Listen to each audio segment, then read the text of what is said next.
World leaders, panic. I'm your host, Steve Van Metre, and thanks for joining me today. In our show today, it's a global shock as a major country just did the unthinkable. And I want to understand why this is so terrifying, because we could be at the beginning of what may be a global currency crisis. And was this move politically motivated, economically motivated, or something else? When you know, weigh in the comments, because I want to show you what this country just did, and then we're going to talk about why world leaders are panicking. Now let's head over to Bloomberg, where he picked today's story up with a headline: "Is strong U.S. payrolls and wage growth push back bets for Fed cuts." And this is something that world leaders have been desperate to see, of the Fed cutting rates. And all of a sudden, we get another payroll report that just seems too good to be true. Well, the problem is, you're about to see, it is making the question, what was the move behind the Bureau of Labor Statistics in the Biden administration?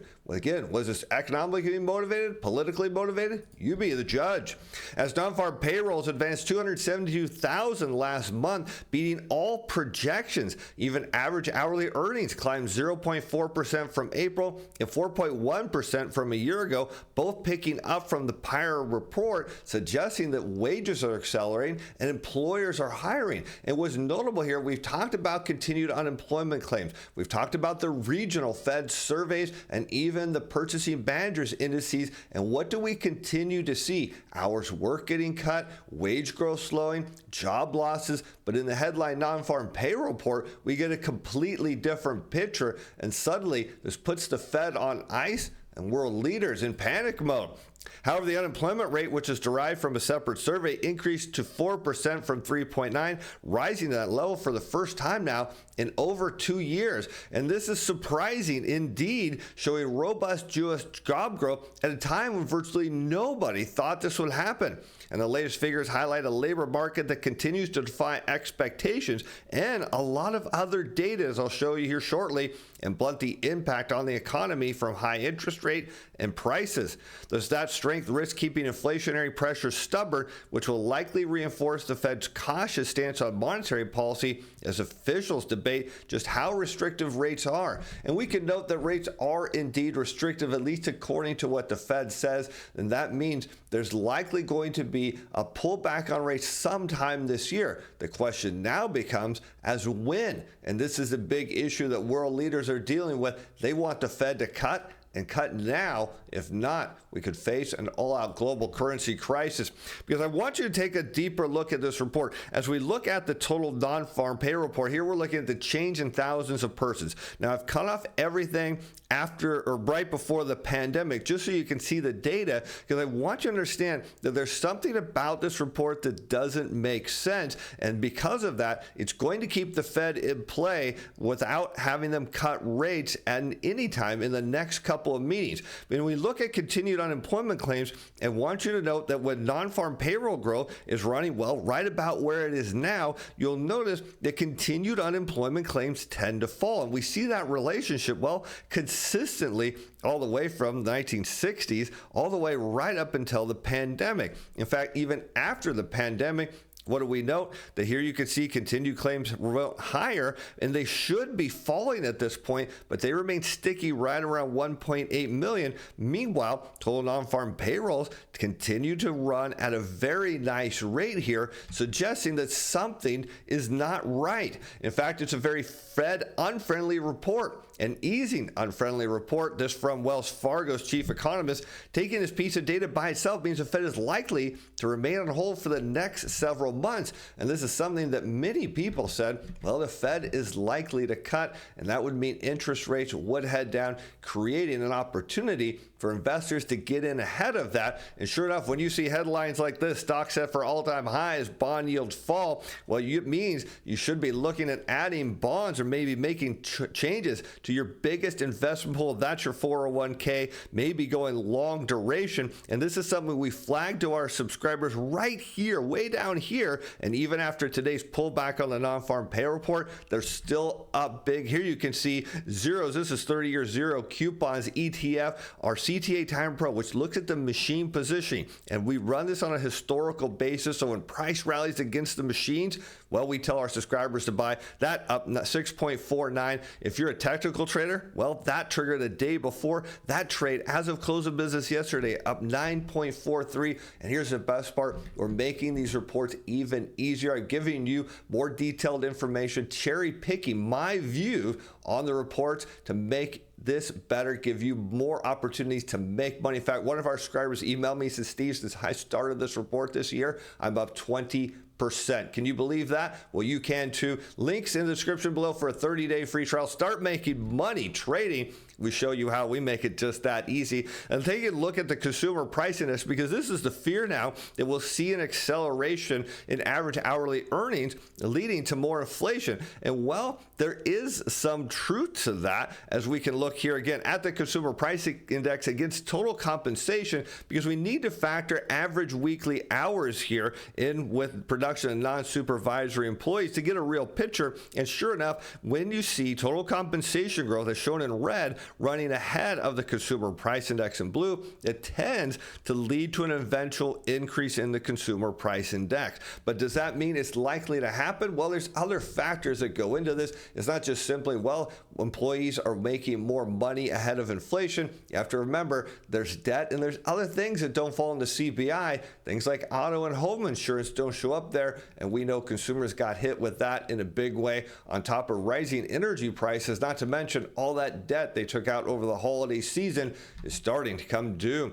And the jobs report is composed of two surveys, and this is where things to start to not make sense, because on the headline number, you say, wow, the U.S. economy is booming here. Why is this an issue for world leaders? They need the Fed to cut rates. They need to take the pressure off other global currencies, and they need it to happen soon. The question becomes is, why is the headline survey looking so good? Again, this is my question for you. Is it politically motivated with the elections coming so people believe the labor market's good? Is it economically motivated to get people to believe the economy's good so they'll spend?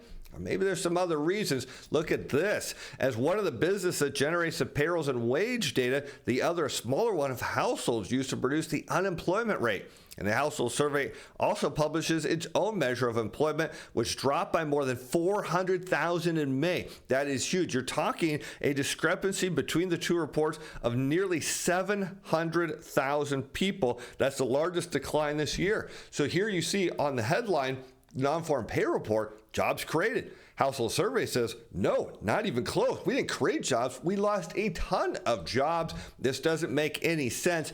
The metric has increasingly been at odds with the headline payroll figure, sparking debate among economists as to which is a truer signal of the labor market. The problem is the Fed, well, they like that non-farm payroll report, even though they don't really follow it. I'll show you that here in a bit, because when we look at that headline number, Zero Hedge points out something very interesting. And while not quite as extreme as last month, the birth-death model. Now, if you're not familiar with the birth-death model, so every month the Bureau of Labor Statistics tries to estimate the number of new businesses started from self-employment perspective versus those that went out of business. Now, this is entirely made up. They do not use any real data to do this. There would be ways to do it. They choose not to, so they completely make this up. It added 231,000 jobs. Basically, all of the private payroll reports were created by the birth-death model, which has been an increasingly large part of this report, which they touched on last month. Now, can you imagine if the birth-death model was zero?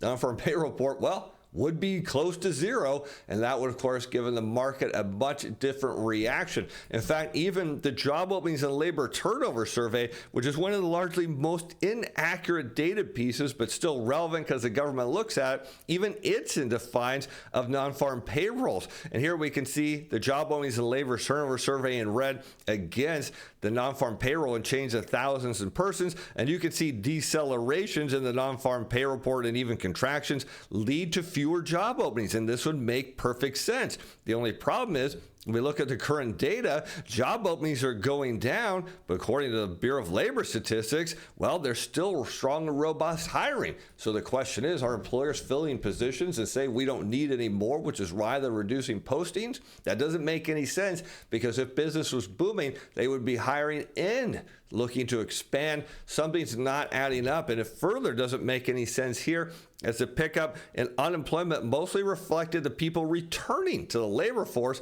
and not finding work. So now the suggestion is, well, there's this big demand for people to go back to work. And why would they be going back? Is it because wages are so high? They feel, wow, it's very attractive. Are there other reasons? Well, yes, there are. As the number of people who lost or left their jobs both indeed fell. And we look at the labor force participation rate. Again, we're going to cut off the pandemic data and forward just so we can look at this. And what I want you to understand is when you see decelerations in the non-farm payroll report and outright contraction, what happened is more people enter the labor force, because what it means is you have a household that maybe was one income and now all of a sudden they're getting their hours cut, maybe they're risk losing their job, something's changing, and now you need more people in the household working to provide and pay for the bills. And that tends to be what you see here, is that decelerations again in that non-farm payroll report lead to an increase in the participation rate most of the time. Now there are times where it flattens out, and here we can zoom ahead. And what do we know? The labor force participation rate is rising, as of course the non-farm payroll growth report looks fantastic. So again, something isn't making sense here. Why would the U.S. government do this? Why would the Bureau of Labor Statistics do this? Well, let's continue to look, because if we talk about inflation, the labor force participation rate, well, it's somewhat interesting, because what we see is when consumers get hit financially, we're talking at the household level, when they cannot afford higher prices, what happens is you might have a one income household that becomes two, or a two income household that becomes a 2.5 income. And sure enough, what you see here, the labor force participation rate rises to try to offset higher prices, as again, people cannot afford them. And that is a challenge, because the other part of the household survey showed 625 full-time jobs lost, this from Zero Hedge, while 286 part-time jobs were added. So people are losing full-time work, taking on part-time work. And the issue we've been struggling with is that many of those jobs, according to the household report, have been part-time. In fact, the Establishment survey makes it look like the economy is strong and the labor market's healthy. The household survey makes it look like a very weak report. The question is, one of them lines up with a sentiment survey, that's a household survey.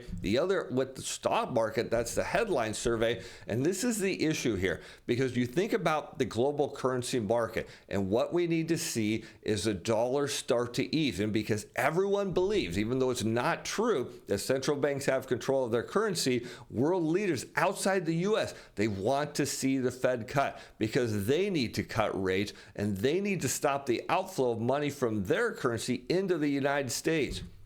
Even Al Arian says strong jobs data closes door on July Fed rate cut. That is highly likely, unless something really blows up between now and then. The Fed stays on hold. As he says, this is a really strong report in terms of demand for employees and in terms of wages paid. And this is notable because it closes door on July rate cut, regardless of what the CPI number says next week. There's no way they can cut or signal a cut in July with this data, because what the Fed's going to see is the labor market, in their opinion, is going to be strong enough to push inflation back up, which means, of course, any notion that there's a short-term cut coming is the problem, because what have we been hearing? Bank of Canada, European Central Bank, they just cut rates. Well, usually that means the Fed's going to follow, but not this time. And here we can look at the Fed's track record against the non-farm payroll report, and what we can see as well, it's sketchy at best. Sometimes the Fed's cutting ahead of a deceleration in jobs. Other times it's just before the non-farm payroll report turns negative that they're cutting. But notably, the Fed has a very poor track record following the non-farm payroll report, meaning it doesn't really matter. But the market responded today with yields rising, even as buyers stepped in on the dip, as jobs data upbends bets on Fed cuts in 2024. Look, the year's not over yet. So the idea that we're going to get to the end of the year without the Fed cutting while the rest of the world is starting to cut rates as the economy slows down, not a chance. The problem here is we face an all-out currency crisis if money continues to flow out of foreign countries into the U.S. And I want you to understand the reason why. It's everything to do with the bond market. As two-year rates that are more sensitive to longer maturities to changes in the Fed's policy outlook rose nearly 15 basis points to 4.87% after the U.S. government's May employment report showed job and wage growth exceeded expectations, meaning the market here said, look, maybe rates aren't restrictive enough and they need to go up. Yields of all maturities rose at least 12 basis points, while swaps traders pared back their rate cut bets for 2024. In fact, the still robust U.S. labor conditions also pushed economists at Citigroup to change their forecast for the first rate cut reduction to September, and ahead of next week's key inflation report and Fed policy decision. Even JP Morgan remains now one of the few major Wall Street banks to see that there's going to be a cut in July. And of course, everyone around the world needs this, because we talk about how U.S. rates are now far premium over other rates in other countries, which means investors are going to look to earn the highest yield they can. And you can see, of course, the Fed doesn't really care about non-farm payrolls or any of the other things, the inflation that they talk about. They care about the bond market here. And what you can see is 2-year treasuries shown in blue are not signaling to the Fed that it's time to cut. But what could happen if you see a lot of outflows coming out of other countries into the U.S., well, what it means is we could see them buying into U.S. bonds. That would start to drive rates down in a big way. And the catalyst, again, the ECB delivers landmark rate cut. This happened yesterday with no signals on the next step. This was after the Bank of Canada, meaning we're going to see more rate cuts. And this is the problem that world leaders have. They're looking at of course, their balance sheets and thinking money is going to flow out. Our currencies are going to continue to fall. We're going to have to find ways to support it. If the Fed would have only cut rates, but what these world leaders don't realize is the more money that flows out of their country into the U.S. bond market, well, it means U.S. yields are likely to come down, creating a huge opportunity for investors to front run the Fed. And that means, of course, it's now only a matter of time before the 2-year yield starts to confirm that the Fed is behind the curve. And with that, I'm Steve Van Metre. Thanks for watching. Thanks for being fans. Bye now.